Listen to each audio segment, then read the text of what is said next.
आप में से जो भी student AIIMS BSc nursing entrance exam जो 2024 में होने वाला है उसमें पार्टिसिपेट करने वाले हो और फिजिक्स सब्जेक्ट को लेकर थोड़े से परेशान हो कि फिजिक्स सब्जेक्ट के जो 30 क्वेश्चन है उनको हम किस तरीके से सॉल्व करें, तो फिजिक्स को पढ़ने का एक थोड़ा सा अलग तरीका है। जैसे बायोलॉजी सब्जेक्ट हुआ, केमिस्ट्री सब्जेक्ट हुआ, तो उनको अलग तरीके से पढ़ना है, लेकिन जो फिजिक्स सब्जेक्ट है उसको थोड़ा सा अलग तरीके से पढ़ना है, क्योंकि फिजिक्स सब्जेक्ट में आप थ्योरी कितना भी पढ़ लो, जब तक आप न्यूमेरिकल्स को सॉल्व नहीं करोगे, जो एमसीक्यूज वगैरह हैं उनको सॉल्व नहीं करोगे, उनकी प्रैक्टिस नहीं करोगे, तब तक आप मेन एग्जाम में जो क्वेश्चंस हैं उनको सॉल्व नहीं कर पाओगे। फिजिक्स के लिए स्टूडेंट्स क्या करते हैं कि बायोलॉजी सब्जेक्ट की तरह ही जो थ्योरी है उसको पढ़ लेते हैं। अगर आप सिर्फ थ्योरी पढ़ के जाओगे तो आप जो मेन एग्जाम है उसमें क्वेश्चन को सॉल्व नहीं कर पाओगे। फिजिक्स सब्जेक्ट के लिए जो बेस्ट अप्रोच है पढ़ने की, वो सबसे पहले आप जो भी चैप्टर है, जो भी इंपॉर्टेंट चैप्टर्स हैं उनकी जो लिस्ट है वो मैंने इस चैनल पर शेयर की है। तो जो भी इंपॉर्टेंट चैप्टर्स हैं उनको आप किस तरीके से पढ़ सकते हो कि जब भी आप कोई भी चैप्टर पढ़ रहे हो, सबसे पहले जो भी इंपॉर्टेंट पॉइंट्स हैं, जैसे फॉर एग्जाम्पल कुछ फैक्ट वगैरह हो गए, ठीक है, उसके अलावा कुछ फॉर्मूलाज वगैरह हो गए, कुछ फॉर्मूलाज बिल्कुल डायरेक्ट अप्लाई होते हैं, ठीक है, तो आप उन फॉर्मूलाज को अलग कॉपी में लिख सकते हो चैप्टर वाइज, ठीक है,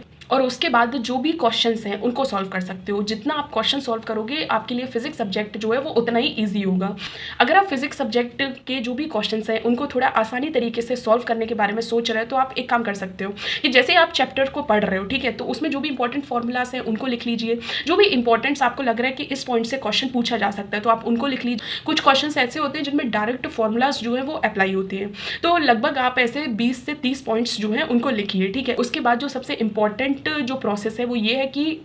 आप जो क्वेश्चंस हैं उनको ज़रूर सॉल्व कीजिए। जैसे फॉर एग्जांपल आप कोई भी एक चैप्टर फिजिक्स का मान लीजिए, ठीक है, उसके आप जो थ्योरी है उसको पढ़ लीजिए। उसके बाद लगभग उस चैप्टर के 50 क्वेश्चंस को सॉल्व कीजिए। 50 क्वेश्चंस जो हैं, जो भी अगर आप फिजिक्स की आपके पास बुक है, क्लास 11th है या क्लास 12th के जो भी एमसीक्यूज वगैरह की बुक है आप उससे सॉल्व कर सकते हो। उसके अलावा जो भी प्रीवियस ईयर के क्वेश्चन हैं, जैसे जो भी नर्सिंग एंट्रेंस एग्जाम में पूछे जाते हैं आप उनको सॉल्व कर सकते हो। लेकिन आप एक डेली रूटीन बना लीजिए कि जो भी चैप्टर आप फिजिक्स सब्जेक्ट का पढ़ोगे उसके लगभग 50 क्वेश्चन आप सॉल्व करोगे, क्योंकि आप जब तक जो फिजिक्स के क्वेश्चंस हैं उनको नहीं सॉल्व करोगे आपको नहीं पता चलेगा कि किस तरीके के क्वेश्चंस जो हैं वो एग्जाम में आपको देखने को मिलेंगे और आपकी क्या अप्रोच रहेगी क्वेश्चन को सॉल्व करते समय। अब कुछ स्टूडेंट्स क्या करते हैं, थ्योरी सिर्फ पढ़ के जा रहे हैं, लेकिन वो एग्जाम में जैसे ही देखते हैं कि क्वेश्चन पूछे गए हैं, अब क्वेश्चन उनसे सॉल्व ही नहीं होते क्योंकि उनने तो बिल्कुल प्रैक्टिस की ही नहीं, ठीक है। तो जब भी आप फिजिक्स सब्जेक्ट को पढ़ें,